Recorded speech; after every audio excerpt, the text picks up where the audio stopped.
Hello, my name is Yuxian, and today I'm going to present the paper Reliability Does Matter, an end-to-end weekly supervised semantic segmentation approach. This paper is from the AAI 2020 conference. So for those of you who might not be very familiar with semantic segmentation, here's a brief introduction. So semantic segmentation is a process of partitioning an image into multiple segments, and as you can see here, given an input image, the network should be able to um, classify every pixel in the image into different categories. And a typical semantic segmentation network consists of two parts. The first one is encoder, which tries to learn good discriminative features. And as you can see, the number of feature maps increases as you go deeper. And the second part is a decoder, which tries to learn the spatial information and increase the spatial resolution of the output. So as you can see, the output of the decoder should have the same dimension as the input image, with every pixel categorized into their corresponding class. And a very popular approach for semantic segmentation is a fully supervised semantic segmentation. So basically it means that you need to train the network with full supervision, aka you need to give it a fully annotated ground truth image to train it. And the fully annotated ground truth image should be annotated by a human, with every pixel categorized into their corresponding class. And the problem with this approach is that it's very time consuming, because as you can see, it's very hard, it's very time consuming for a human to annotate every pixel on an image, basically to categorize every pixel in an image into its class. And to train such a network, you also need a lot of fully annotated ground truth images, and these data are hard to get. And the solution is a weakly supervised semantic segmentation, or it's one of the very popular solutions. And here are the weakly supervised semantic segmentation approaches. The first one is the bounding box approach. So basically, you only need to annotate the object in an image with bounding box, and the network will be able to learn in the end which pixels are which class with only the bounding box annotation. And the second one is a scribble annotation. So basically, you draw some scribbles on the original image, and you tell the network, oh, this scribble is the sky, this scribble is the trees. And then the network will finally be able to produce a good semantic segmentation only with the scribble information. And the last one is also the hardest, which is the image tag annotation. So basically, you only give the network an input image and some classes that tells the network, oh, there are sky in this image, there are buildings in this image, and there are trees in this image. And the network should be able to learn which pixels are which class. And this is a hard problem. And this paper that I'm going to present mainly is about this problem. And there's some related work. So the authors of this paper categorized the previous work on this problem into two different categories. So one is called the one-step approach. So basically, the previous researchers, they built an end-to-end framework, which means that you only give the network an input image and the image level labels, and the network will automatically train itself and finally produce a good semantic segmentation result. And this approach is elegant and easy to implement, but the drawback is that the accuracy is very low compared to fully supervised methods. And the second approach is a two-step approach. So basically, some researchers used two or more networks. So the first networks is used to learn to generate pseudo pixel level masks So basically, they generate the fake ground truth images, and then they feed these fake ground truth images into the second network uh, to train the second network to generate good semantic segmentation results. And the advantage of this method is that it has a relatively high accuracy, but the drawback is that this method is complicated and it needs additional information to train, and often it's restricted to certain areas, and it needs some certain information in particular to that area. So it's kind of hard to generalize and really re-implement. And this is an example of a one-step approach. As you can see, you just give image and image annotations, and the network will be able to learn to generate semantic segmentation results. And this is an example of a two-step approach. As you can see, the first network called AffinityNet is used to generate fake semantic labels. And the second network, which is called Segnet, is used to learn from the fake semantic segmentation labels and generate the final output. It's much more complicated than the one-step approach. And in this paper, the authors aim to introduce a simple but effective one-step approach, which can be trained end-to-end and have accurate outputs compared to even the previous state-of-the-art two-step approaches. So the main idea is that the authors choose or find some confident object and background regions which are small but with high confidence of they have a high confidence of being categorized in object or background. So the authors use those pixels at ground truth and train the network based on these ground truth or seeds. And they call this method reliable region mining, and the network includes two parallel branches. One is a classification branch, and the second one is the semantic segmentation branch, which I'll talk about later. And the author also proposed a new loss function, which is combined of classification loss and the joint segmentation loss, which I'll talk about later as well. So as you can see, here's a network structure. On top, there's a classification branch, and on the bottom, there's a segmentation branch. They both share the same backbone network, which is ResNet38. And the author actually removed the final dense layers and replaced them with the dilated convolution layers, which they claim to increase the performance of the segmentation, which I'll talk about later.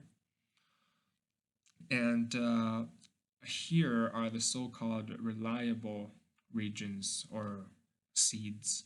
So the colored area here represent the reliable object or foreground pixels, and the reliable background pixels, which is the black area.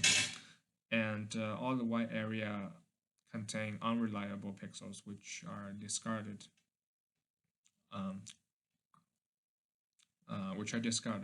Yeah. So yeah, that's why it's called the reliable region mining method. And first, I'm going to talk about the classification branch. So the goal of the classification branch is to obtain the reliable label as ground truth labels, and the proposed approach is to first obtain the class activation map from the convolution layers, and then the authors post-process the classification map, aka CAM, with a method another model called dense CRF, conditional random field, and after the post-processing, the reliable ground truth areas can be obtained. And for those of you who are not very familiar with the class activation map, here's another introduction. So class activation map, aka CAM, interprets the prediction decision made by the CNN.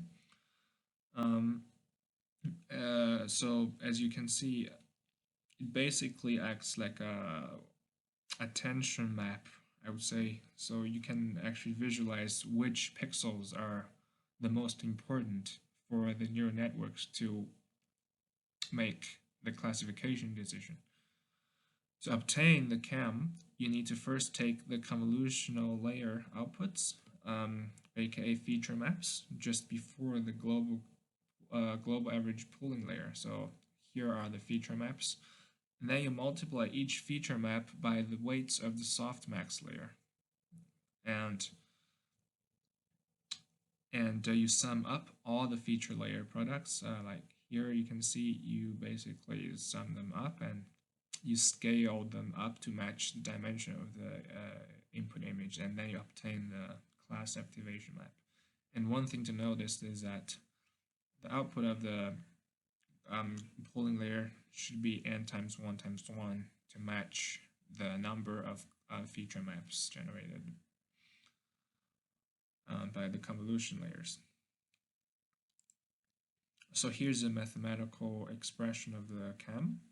As I said, RS is a resize operation, and WCH is the weight of the feature maps, the weight of the dense layers, and F is the feature maps. And yeah, it only considers foreground classes and doesn't consider the background classes. And to the authors, based on the idea of CAM, they experimented with CAM and they find out that multi-scale CAM actually tend to produce a more stable class activation map. So the idea is very simple. So they basically scale the original image by different factors. Sometimes they shrink it, sometimes they enlarge it, and they average, and then they obtain a CAM from all of those scaling factors, and then finally they average the CAMs to get a final multi-scale CAM. As you can see here, the average of the 4 different CAMs tend to have a more, I would say, accurate shape that resembles a bike in the input image. And yeah, also they finally normalize the pixel probability. PFGC is the normalized probability of a single pixel being in the foreground, and PBGI is the probability of a single pixel being in the background. And they actually used a decaying factor gamma to suppress the probability of this pixel being classified into the background. So the idea is that the authors try to encourage like they're trying to encourage the network to classify the pixel as a foreground. Basically, they try to get more foreground pixels, I would say. And here are the results just after the CAM process. And as you can see here is a direct result from the multi-CAM operation. And to make the results more reliable, the author actually introduced a threshold alpha. So if the probability of this pixel being classified into background or foreground is less than alpha, then it's deemed unreliable. So it's discarded. So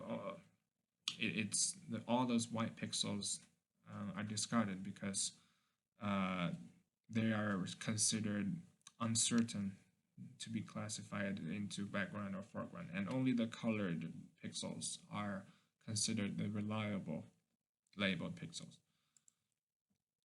And the problem with only using the class activation map is obvious because, as you can see, the claimed reliable cam label are not actually very reliable because, as you can see, the head of the duck has a distinct shape.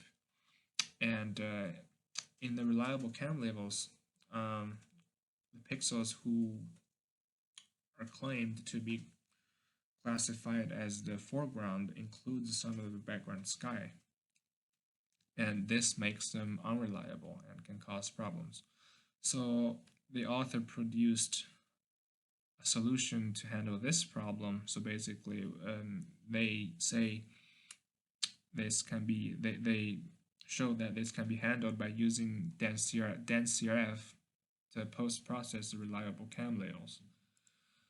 And basically, I'm gonna give a brief introduction for dense CRF.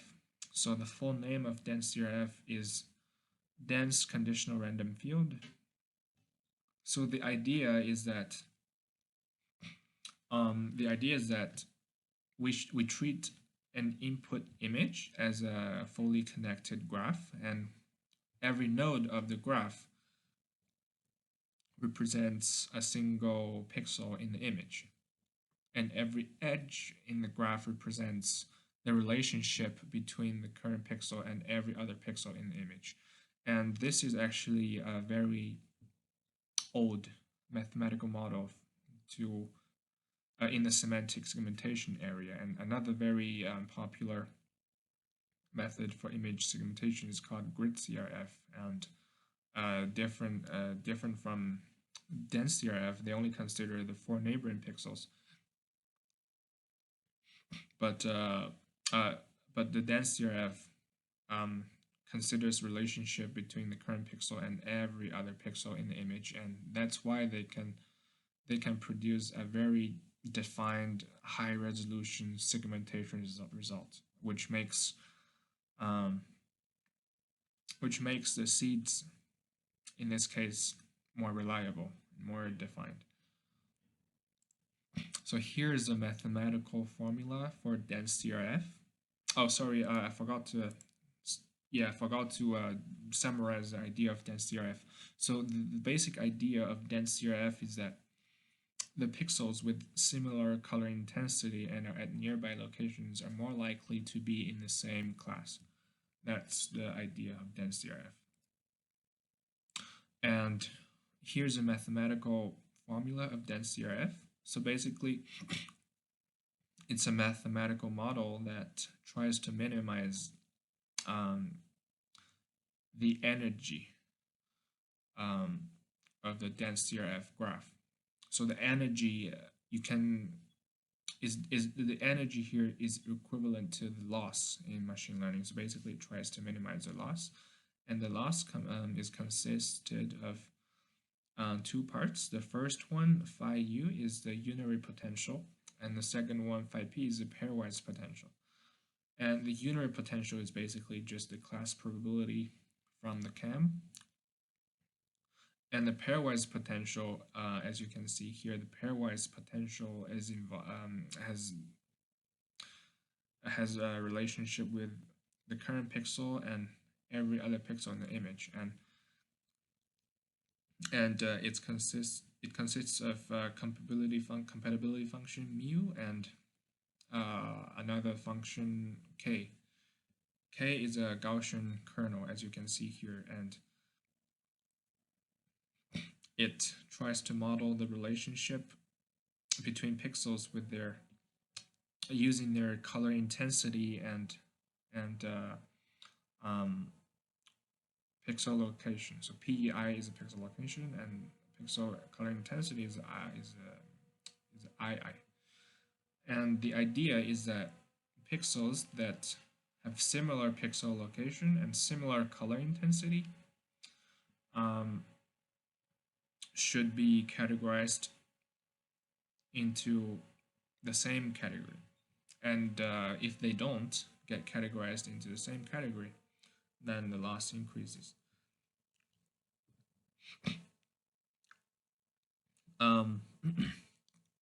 And the compatibility function mu is actually doing the same thing. And the easiest example of the compatibility function is that mu xi xj equals to 1 when pixel I and pixel j are in the same category, and it equals to 0 otherwise. So basically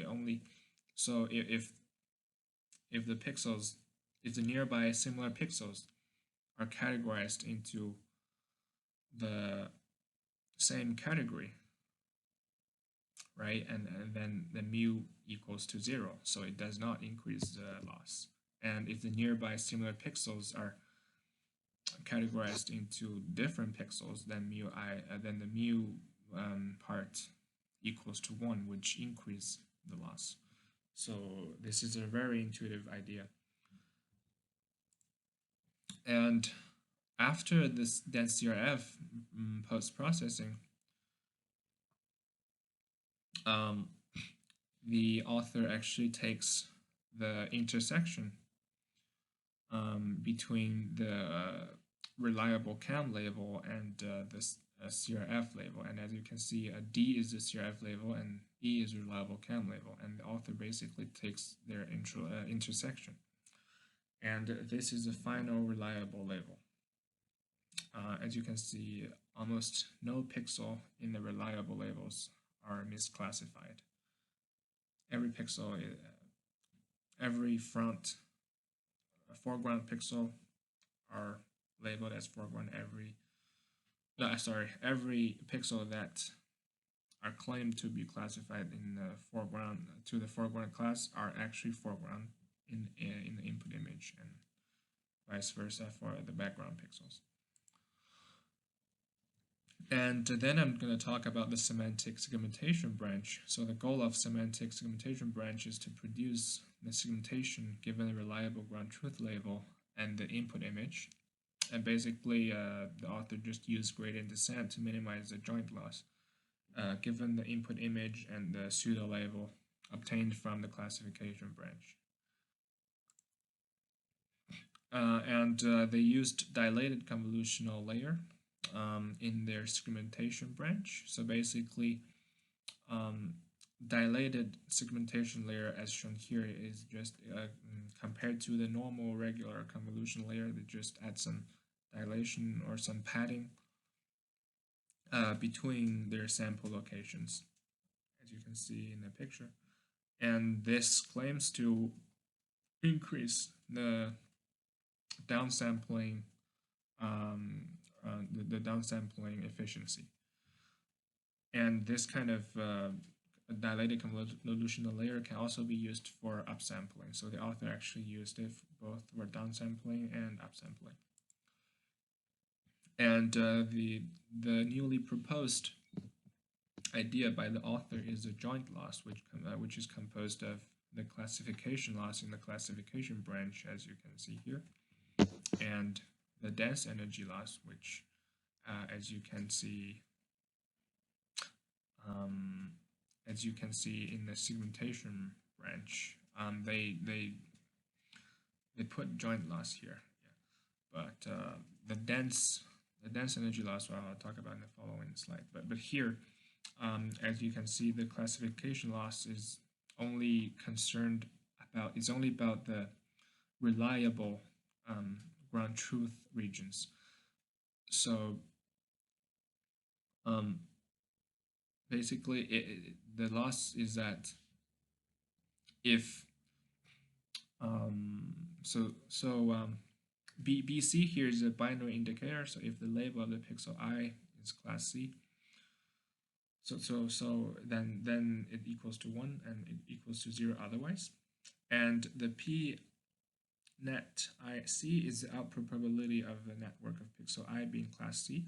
So basically it's saying that if a pixel in the reliable reliable region is classified into the correct class with a high confidence, then it reduces the classification loss. And on the other hand, if the pixel in the reliable area is classified in the correct region with a low confidence, or even it is classified into the wrong class, then it increases the classification loss, which is very intuitive.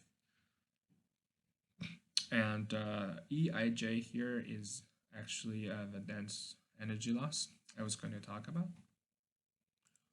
So yeah, so here is a dense energy loss, which consists of a Gaussian kernel and two probability terms. So the Gaussian kernel is actually very similar to the idea in the dense CRF. So basically, it punishes the nearby similar pixels for not being categorized into the same category. And as you can see, di is the spatial position of pixel I, and ii is the color intensity of pixel I. So if didj and iiij are not similar, then it decreases the value of the Gaussian kernel. Only on the condition that pixel I and j are categorized into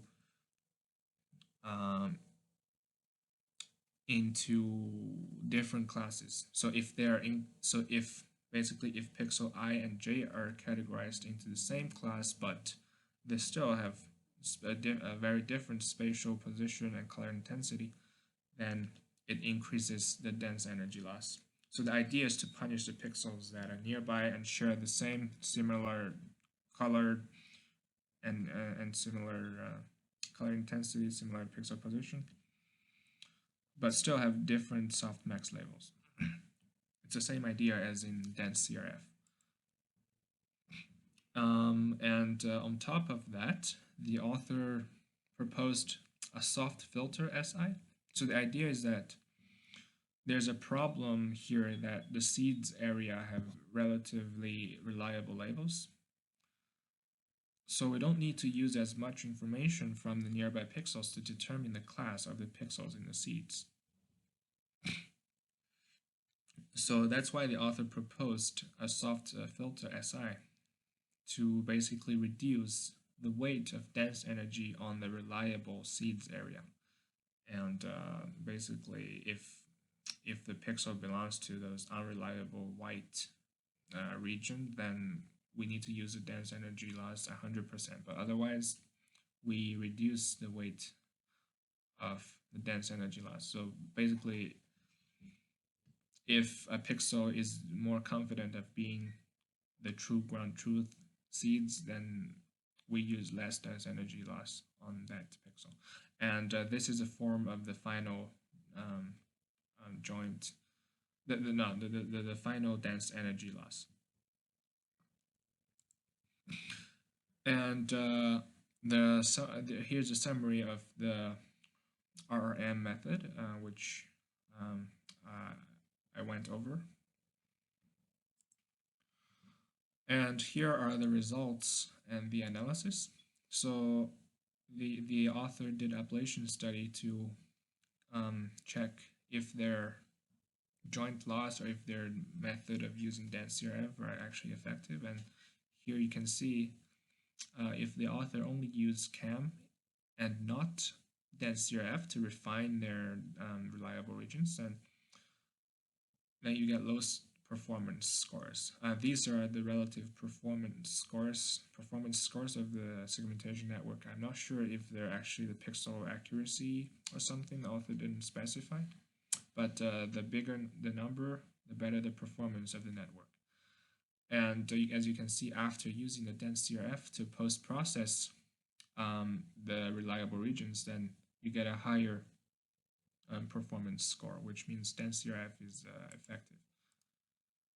And as you can see, the joint loss also improves the performance compared to only using classification loss.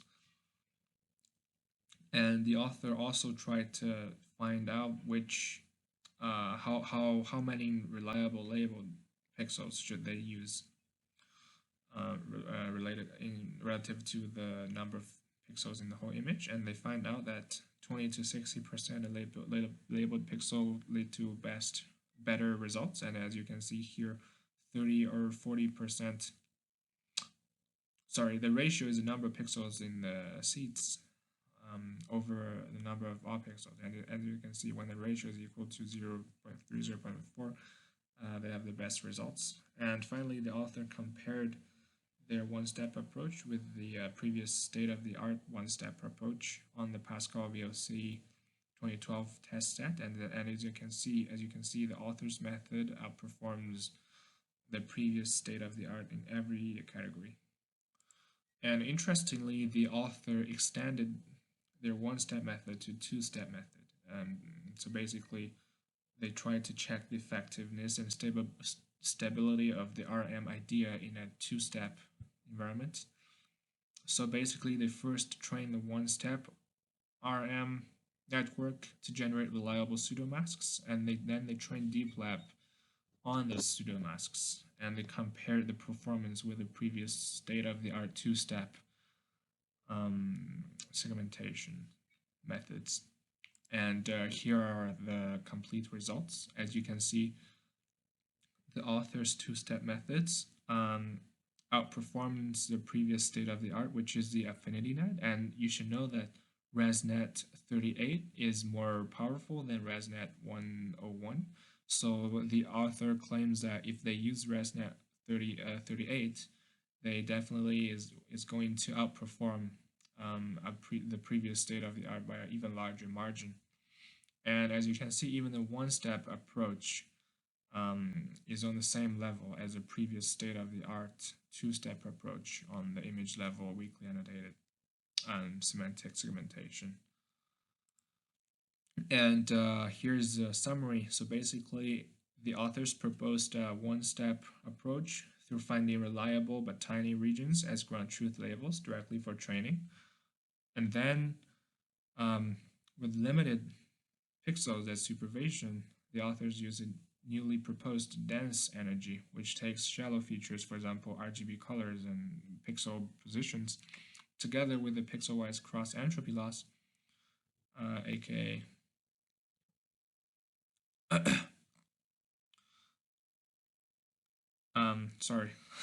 to optimize the training. And the author extended it to a two-step approach. Both the one-step and two-step approach achieve state-of-the-art performance. And the authors actually offered a different perspective from the traditional two-step solutions. The one-step approach could further boost research in this direction. Here ends my presentation. If you have any questions about this paper, please email me and we can discuss them. Thank you.